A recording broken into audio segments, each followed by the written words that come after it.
예전에 제가 고등학생 때 그 제2 외국어로 독일어를 배웠습니다. 근데 그 독일어 수업 시간이 됐을 때인데요. 친구들이 쉬는 시간에 막 놀잖아요. 근데 막 놀다가 수업 시간이 거의 다 됐습니다. 그래서 저기서 독일어 선생님이 이렇게 오시는 모습을 봤지요.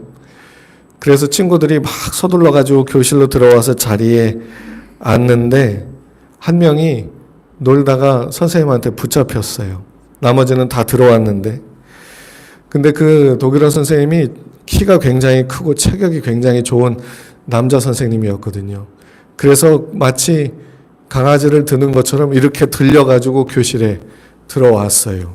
선생님한테 붙잡혀서. 그때 먼저 들어온 친구들이 그 모습을 보면서 야, 안 걸려서 다행이다. 이렇게 다들 한 목소리로 이야기를 했지요. 안 걸려서 다행이다. 이것이 우리가 죄를 대하는 모습이 아닌가 싶습니다. 죄인 줄은 알지만 다들 걸리지 않으면 다행이다 라고 생각하면서 사는 모습이 있는 것 같아요. 얼마 전에 넷플릭스에서 오징어 게임이라고 하는 드라마가 방영된 적이 있어요. 456명이 참여해서 456억을 놓고 게임을 하는 거지요. 그래서 끝까지 게임을 해가지고 나머지 한 명이 그 돈을 다 가져가는 게임인데 그 게임에서 탈락하면 총에 맞아 죽든 어디에서 떨어져 죽든 죽지요. 이런 게임 방식의 회의감을 느낀 사람들이 다 도중에 게임을 그만두고 집으로 돌아갑니다. 그런데 집으로 돌아가고 보니까 사는 게 녹록지가 않거든요. 돈이 필요하거든요. 그러니까 게임을 그만뒀던 비인간적이라고 여겨서 게임을 그만뒀던 사람들이 다시 다 그 게임에 참여하게 됩니다. 드라마의 주인공도 처음에는 정의감에 젖어서 이런 비인간적인, 이런 비도덕적인 거 할 수 없다 하지만 돈 때문에 다시 참여합니다.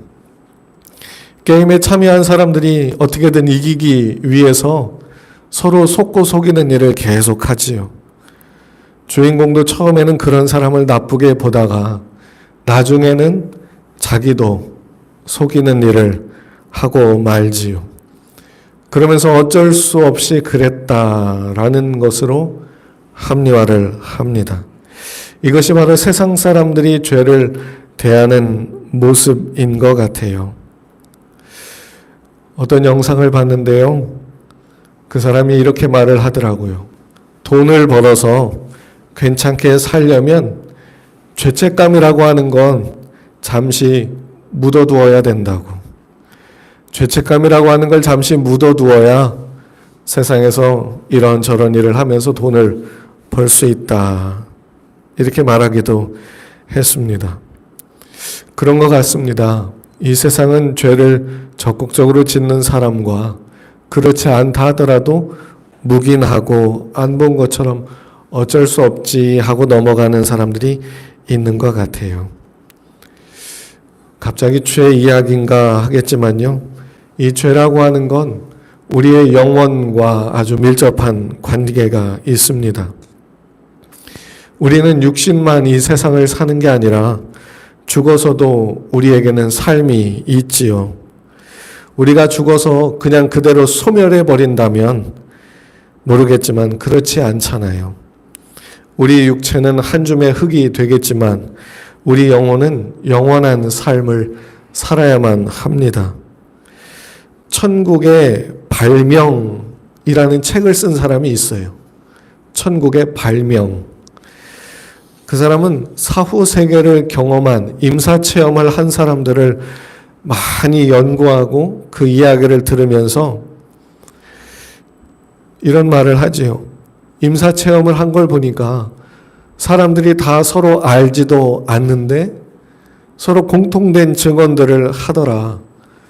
그런데 그것이 진짜 사후세계가 있는 걸 증명한다고 볼 수는 없다. 그저 뇌의 화학 작용일 뿐이다. 그러면서 사람의 영혼조차도 사람이 가지고 있는 독특한 정보 패턴이다 이렇게 말하기도 했습니다. 하지만 성경은 우리에게 천국이 있다고 말해주지요. 천국은 발명된 것이 아니라 은혜로 발견되어지는 것이란 얘기입니다. 우리는 그 천국에 대한 소망과 확신을 가지고 살아가야 될 줄로 믿습니다.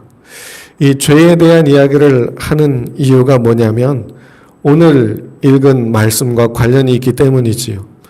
오늘 우리가 읽은 21절은 이렇게 시작해요. 이제는, 우리말 성경에는 빠져 있지만 다른 번역본을 보면 이제는 이라고 하는 말 앞에 그러나 라고 하는 말이 붙어 있어요. 그러니까 21절은 그러나 이제는 이렇게 시작된다는 말이지요.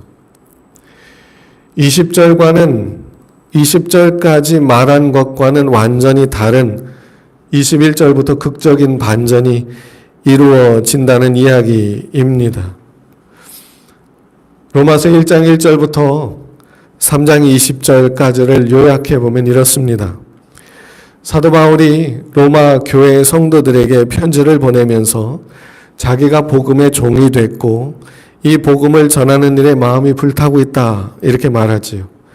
그러면서 그들을 간절히 보기를 원한다 이 마음도 전합니다. 그러면서 이 서신을 쓴 이유를 이렇게 말합니다. 너희에게 복음을 전하고 싶은 이유는 이미 믿고 있는 너희를 격려하고 싶어서다. 이 복음은 모든 믿는 자에게 구원을 주시는 하나님의 능력이기 때문이다. 내가 너희의 믿음을 듣고 너무 고맙게 생각한다. 이제 이 편지를 써서 너희를 격려하고 그 내용을 한 번 더 확인시키고 싶다. 이렇게 말하는 겁니다. 그러면서 사도 바울이 이야기하는 게 뭐냐면 왜 복음이 능력이냐 이거를 이야기하지요. 그러면서 하나님의 진노 아래에 있는 인류의 참 모습에 대해서 풀어내기 시작합니다. 인류는 하나님과 맞서고 불순종해서 스스로 멸망의 자리에 들어갔다. 역사를 살펴보면 이건 너무나도 자명한 사실이다. 모두가 죄를 짓고 악하게 산다. 하나님을 찾는 자도 없고 하나님을 찾더라도 하나님께 합당한 영광을 드리거나 하나님 앞에 무릎을 꿇는 것이 아니라 자기 욕심을 채우기에 급급하다. 여기 예외인 사람이 없다. 율법이 있는 자는 율법을 알면서도 지키지 못하고 율법이 없는 자는 무지한 채로 하나님을 외면하며 산다. 비록 유대인이 하나님을 아는 특권을 가지고는 있었지만 그들도 불순종했다. 이방인은 당연히 하나님을 모르기에 무지 속에서 멸망의 길을 걷고 있다. 이런 이야기를 하면서 20절에서 이런 결론을 내리지요. 그러므로 율법의 행위로 그의 앞에 의롭다 하심을 얻을 육체가 없나니 율법으로는 죄를 깨달음이니라. 율법을 가지고 자신을 구원하거나 당면한 인간의 운명을 해결할 수 없고 율법이 하는 일이라고는 인간에게 아무런 대책도 없다는 걸 깨닫게 해주는 것이 전부라는 결론이지요. 사도 바울이 하는 이야기는 뭐냐면 모든 사람을 다 죄로 묶어버리고 있는 겁니다. 그러면서 다음과 같이 선언하지요. 너희는 다 죽음 아래 있고 하나님의 심판에서 벗어날 수 없다. 성경은요, 죄를 말함에 있어서 겉으로 드러난 죄악들이 다가 아니다라고 말합니다. 사람의 마음 속에 있는 것부터 죄악이라고 말하지요. 예수님은 마태복음 5장 28절에서 음욕을 품고 여자를 보는 자마다 마음의 힘이 간음했다. 이렇게 말하기도 하셨고 사도 요한은 요한일서 3장 15절에서 형제를 미워하는 자마다 살인하는 자다라고도 말을 했습니다. 게다가 야고보서는 죄의 메커니즘에 대해서 욕심이 잉태한 즉 죄를 낳고 죄가 장성한 즉 사망을 낳는다 이렇게 말했습니다. 겉으로 드러난 행위도 죄지만 그 마음에 있는 욕심에서부터 그 죄가 시작됐다라고 말하는 겁니다. 사도 바울이 말하는 게 뭐냐면요. 모든 사람을 도망치지 못하게 하는 거예요. 나는 죄에서 자유롭다. 나는 아니야. 라고 하지 못하게 모든 사람을 죄로 꽉 묶어 버리는 겁니다. 그래서 겉으로 볼 때는 남들보다 조금 괜찮게 살고, 남들보다 조금 낫게 살고, 남들보다 더 희생하면서 산 사람들조차도 다 죄로 묶어 버리는 겁니다. 그러면서 사도 바울이 말하는 게 뭐냐면요, 바로 오늘 우리가 읽은 말씀이에요. 모든 사람을 죄로 다 묶어버린 다음에 하는 말이 뭐냐면 그러나 이제는 입니다. 그러나 이제는, 이전과는 다르다는 거지요. 이전과는 확연히 구분되는 극적인 반전이 일어났다는 말입니다. 24절에 보면 그리스도 예수 안에 있는 속량으로 말미암아 비로소 값없이 의롭다함을 얻게 됐다. 이전에는 이런 일이 없었는데 그러나 이제는 이런 일이 생겼다. 예수님께서 오셔서 그분이 십자가에서 죽으심으로 말미암아 말할 수 없는 변화가 생겼다는 겁니다. 죄에 묶여 있는 사람들에게 극적인 변화가 생겼다는 거지요. 그 변화는 사람들이 잘하는 걸 지켜보다가 하나님이 주신 변화가 아니었습니다. 어떻게 할 수 없고 아무것도 할 수 없는, 아무런 해결책도 낼 수 없는 내가 죄인이라고, 그래서 더 이상 거기에서 어떻게 뒤로 물러날 수도 없이 죄에 붙들려 있는 그 사람들을 위해서 하나님이 친히 길을 열어 놓으셨다는 거지요. 속량이라고 하는 말은 값을 주고 치르다는 의미입니다. 예수님이 우리의 죄값을 대신 치러 주셨다는 얘기지요. 구약 성경에서 보는 것처럼 율법을 주셔서 그것을 행하게 하심으로 그것을 통해서 의로움을 이루게 하신 것이 아니라, 유대인들 중에 누가 그렇게 살아냈습니까? 그러면서 이제는 예수님이 오셔서 말씀을 전하시면서 더 지켜보기로 하신 것이 아니라 예수님이 친히 그 방법을 바꿔 버리셨다는 겁니다. 말씀을 주고 이렇게 살아라, 그 양심을, 가책을 유도하면서 힘을 주면서 용기를 북돋으면서 똑바로 살아라, 더 이상 이렇게 하지 않으셨다는 거지. 로마서 3장 21절을 바꾸면 이런 말입니다. 예수 그리스도의 속량으로 이루어진 구원의 혜택을 입어서 그 인생을 주 안에서 살기를 원한다. 하나님이 이미 만들어 놓으신 그 길 위에 들어서서 거기로 걸어가기를 바란다. 이런 말이지. 믿음으로 사는 삶이라고 하는 것은 예수님께서 우리를 대신하여 죄값을 치러주신 그 은혜를 받아 사는 삶이라 할 수 있습니다. 하나님이 우리를 위해서 이루어 주신 걸 받아들여 사는 삶이라는 거지요. 하나님은요, 모든 인류를 심판 아래에 묶으셔서 아무도 도망치지 못하게 하셨어요. 그런데 그렇게 하심으로 그들에 대해서 진노하시지만 그것으로 끝내려 하시는 것이 아니라 죄로 그들을 다 묶어버리신 것은 그들을 품기 위해서 그렇게 하신 거지요. 여러분, 그래서요, 하나님의 자비하신 은혜, 하나님의 놀라운 은혜, 하나님의 놀라운 축복을 누가 누리게 되냐면요, 구약 성경에서는 의롭게 행하는 사람들만 그걸 누릴 수 있었어요. 그런데 예수님이 오심으로 그게 바뀌었지요. 누가 누립니까? 내가 죄인입니다 하며 나오는 사람들이 누리게 되었습니다. 존 웨슬리 목사님은 믿음에 의한 칭의 라고 하는 설교에서 이렇게 말씀하셨어요. 그러면 어떤 사람이 의롭다함을 얻습니까? 오직 불경건한 자만이 의롭다함을 얻습니다. 의로운 자들에게는 회개와 용서가 필요치 않기 때문입니다. 의롭다 함을 받으려면, 즉 용서 받으려면 먼저 성화 혹은 총체적인 거룩함이 있어야 한다고 주장하는 사람들이 있습니다. 어떻게 생각해야 합니까? 그것은 잘못된 생각입니다. 용서란 죄인에게만 가능하기 때문입니다. 옛날에 한 목사님은 기독교에서 말하는 의를 설명하시면서 한자의 의를 가지고 설명을 하셨어요. 한자로 의라고 하는 단어를 쓰려면 위에 먼저 양양자를 써야 되지요. 그리고 나서 나라고 하는 아자를 써야 됩니다.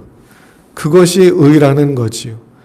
우리의 죄를 대속하시는 어린 양 그리스도 아래에 내가 있어야 그것이 바로 의로움이다. 이렇게 설명하기도 하셨습니다. 하나님은요, 죄인입니다. 내가 그런 사람입니다. 라고 여기고 나오는 사람들을 값없이, 대가 없이 의롭게 여겨 주십니다. 하나님께서 그들을 의롭게 여겨 주시는 이유는 그 삶 속에 하나님이 의로움을 만들어내기 위해서지요. 죄에 묶여서 실패할 수밖에 없는 사람들이 자기가 그러한 사람임을 인정하고 예수님을 찾으며 나아올 때 하나님께서 그들의 아버지가 되어 주셔서 그들의 아버지로 그들의 삶을 친히 이끌어 내셔서 의롭게 만들어 버리시려고 그들을 값없이 의롭게 여겨 주신다는 겁니다. 우리가요, 여기서 잘 알아야 될 게 있습니다. 우리가 믿음을 통해서 얻은 의로움, 그래서 의로운 자로서 살아가는 삶이라고 하는 건요, 결코 죄를 안 짓는 삶을 말하는 게 아닙니다. 그렇다고 죄를 져도 좋다는 말은 아니지만, 의로운 자로 살아간다고 하는 건요, 우리가 의도적으로 만들어내는 삶이 아니에요. 믿기 전에 내가 의롭게 살려고 하는 거랑 무슨 차이가 있겠습니까? 의롭게 산다는 말은 하나님이 그렇게 살게 만들어 주신다는 거지요.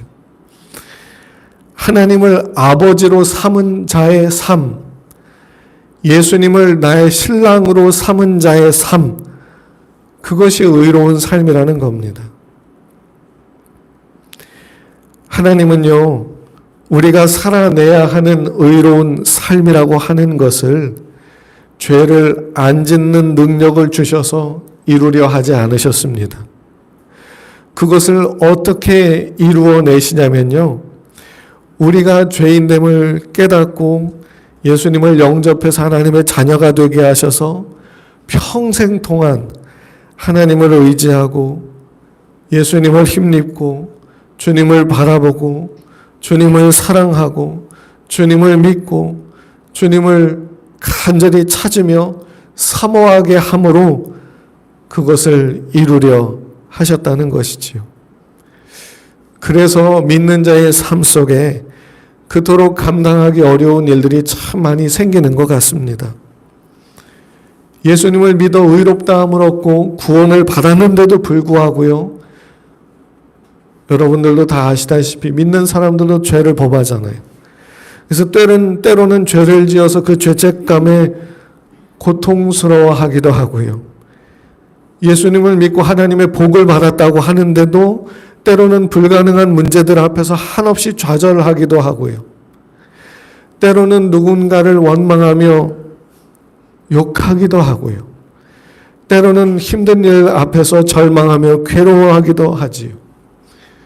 이런 일들 속에서 우리가 어떻게 합니까? 우리를 용서해 주실 예수님을 찾으며 나아가요. 우리를 돌봐주시는 예수님께 간절히 부르짖으며 나아가요. 그리고 우리를 붙들어 달라고, 도와달라고, 우리를 인도해 달라고 간절히 구하지요.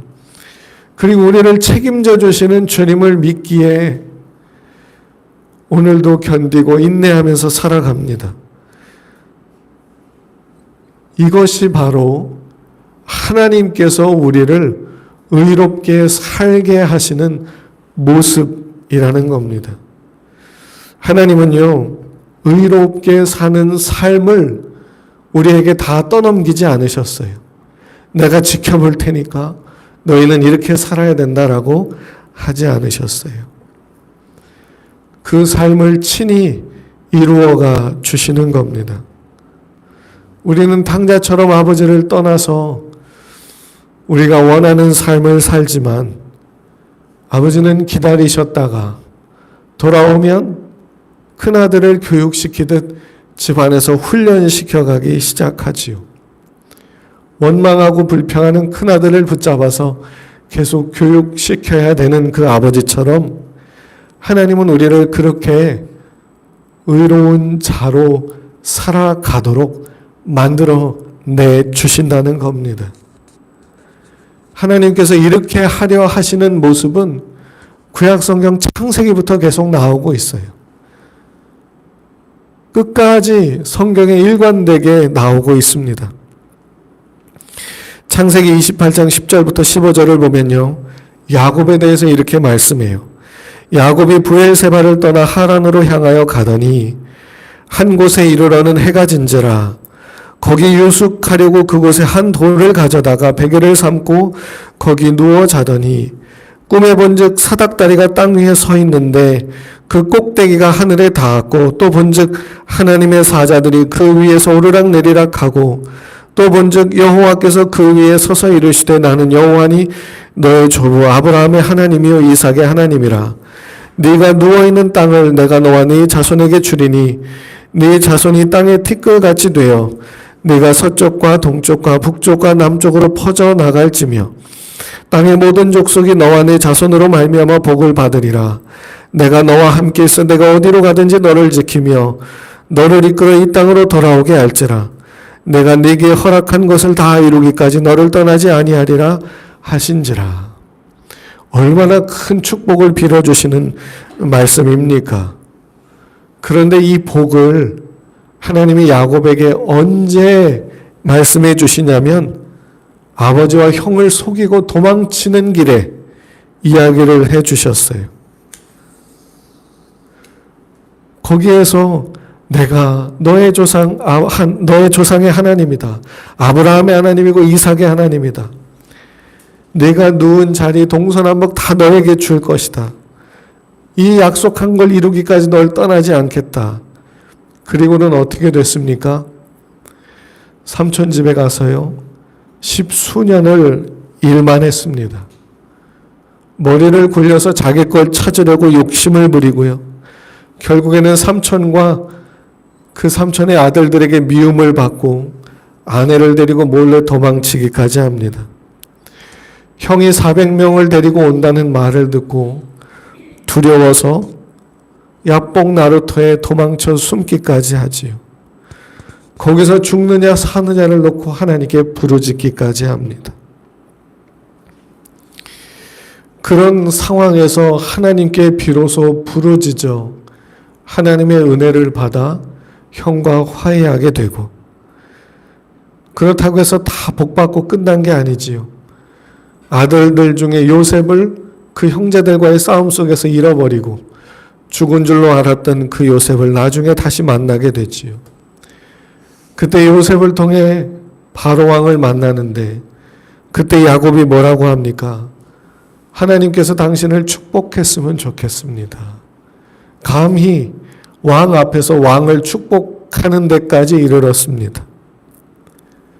야곱이 그러한 모습으로 서기까지 하나님만을 섬기며 하나님만을 높여드리는 자로 서기까지 수많은 일들이 있었지요. 그걸 하나님이 이루어 주신 겁니다. 그리고 그 하나님이 지금 우리를 통해 그 일을 이루고 계시다는 거지요.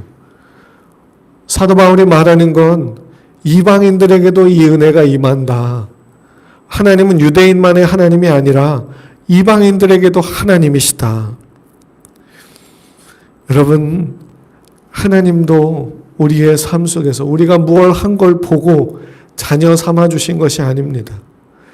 하나님이 우리를 의롭게 여겨주시는 것은 이제 다 잘되게 해줄 게가 아니라 이제 내가 너를 붙들어서 너를 의로운 자로 살아가도록 만들어낼 거야 라고 하는 말씀을 해주시는 거지요. 그런데 우리는 어떻게 살아가고 있나요? 우리는 구약의 이스라엘 백성들처럼 죄책감에 시달리며 예수님을 믿는 자로서 내가 이렇게 살아도 되나? 하나님은 도대체 언제나 나를 도와주시나? 하나님은 도대체 왜 나를 안 도와주시나? 그런 원망을 하기도 하고 때로는 지옥 갈까봐 무서워서 믿음을 저버리지 못한 채 하나님께 잘 보이려고 이것도 해보고 저것도 해보고 살아가지요. 그래서 우리 자신의 삶에 대해서 내가 만족할 만한 모습일 때에는 하나님이 내 편이지 하는 확신을 가지고 살다가도 실패하거나 죄를 범하거나 잘못 살게 되면 하나님이 내 편이 아니신가 하면서 고민인 그런 삶을 사는 게 어쩌면 우리의 삶의 전부인지도 모르겠습니다. 그런데 여러분, 우리가 알아야 될 것은요, 단순한 이런 정도에서 머무르면 안 된다는 겁니다.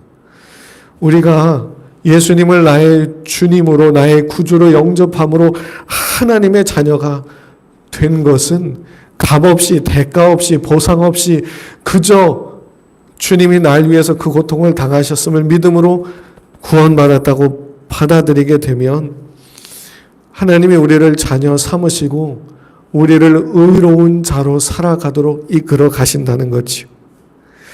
그것을 오늘 본문에서는 이렇게 말하는 겁니다. 이제 율법 외에 하나님의 한 의가 나타났으니 율법과 선지자들에게 증거를 받은 것이라. 곧 예수 그리스도를 믿음으로 말미암아 모든 믿는 자에게 미치는 하나님의 의인이 차별이 없느니라. 우리의 삶 속에서 우리의 눈물을 통해서 우리가 겪는 고통을 통해서 우리가 겪는 괴로움을 통해서 우리가 겪는 아픔을 통해서 그래서 가식적이지 않게 그래서 꾸며낸 것이 아니라 우리 속에서부터 전심으로 주님을 찾아가게 하시는 그 모습을 통해서 이 의로운 삶을 살아가도록 끝내 살아가게 만들도록 하나님이 일하신다는 의미입니다. 그래서 우리에게 말하는 게 사도 바울이 뭐냐면요, 믿음으로 살라고 하는 겁니다. 믿음으로 살라는 말은 하나님을 기대하라는 말이에요. 하나님이 손을 놓지 않았다는 거예요. 결코 하나님이 버릴 수 없고 놓을 수 없다는 거예요. 이 말은 아무렇게나 살아도 하나님이 붙드시니까 천국 간다 단순히 이렇게 말할 수 있는 그런 정도가 아닙니다. 하나님이 우리를 붙잡아서 놓을 수 없는 핏값을 주고 사서 우리를 붙잡아서 그렇게 만들어내려 하는 각오와 결단을 가지고 계시다는 거예요. 그러니 우리가 그렇게 하나님께 붙들린 자, 그러한 명예와 그러한 놀라운 은혜를 받은 자 되었으니 그것을 기뻐하고 그것을 감사하며 순순히 달게 그 고통 중에서 믿음의 길을 걸어가라 하는 겁니다. 여러분, 우리가 우리 자신에 대해서 좌절하고 우리 자신에 대해서 실망하는 그때조차도요, 그걸 통해서 하나님은 우리를 의롭게 살아가는 자로 성장하도록 만들어가려 하시는 겁니다. 괴롭고 답답하고 억울하고 슬픈 그 모든 상황 속에서 주님을 찾으며 그 뜻을 구하며 온전히 서고자 애쓰시기를 축복합니다. 나중에 시간이 지나서 주님이 우리를 부르실 때, 그래서 주님을 이제 만나야 될 때, 이 육신을 떠나게 될 때, 그때 하나님이 우리에게 은혜를 주셔서 그동안의 삶을 뒤돌아보게 하실 것 같아요. 내가 너를 이렇게 인도했다. 이 모든 상황 속에서 놓지 않고 포기하지 않고 네가 나를 원망했어도 네가 나를 욕했어도 네가 나를 저주했어도 네가 나를 멀리 떠났어도 나는 너를 놓지 않고 여기까지 이끌었다. 그래서 하나님께 대해서 우리가 영광과 찬송을 올려드릴 수밖에 없을 것 같아요. 여러분, 믿음으로 사는 삶은요, 그냥 알고 그냥 막 의욕적으로 막 사는 삶이 단순히 그런 건 아니에요. 31절에 보면 이런 말이 나오지요. 우리가 믿음으로 말미암아 율법을 파기하느냐? 그럴 수 없느니라. 도리어 율법을 굳게 세우느니라. 믿음을 통해서 의롭다 하심을 얻었지만 끝이 아니라는 거예요. 율법을 굳게 세운다는 말은 의롭다 여김을 받은 자들에게 하나님이 친히 율법의 요구를 이루는 삶을 사는 능력을 주셔서 그렇게 살게 만드신다는 거지.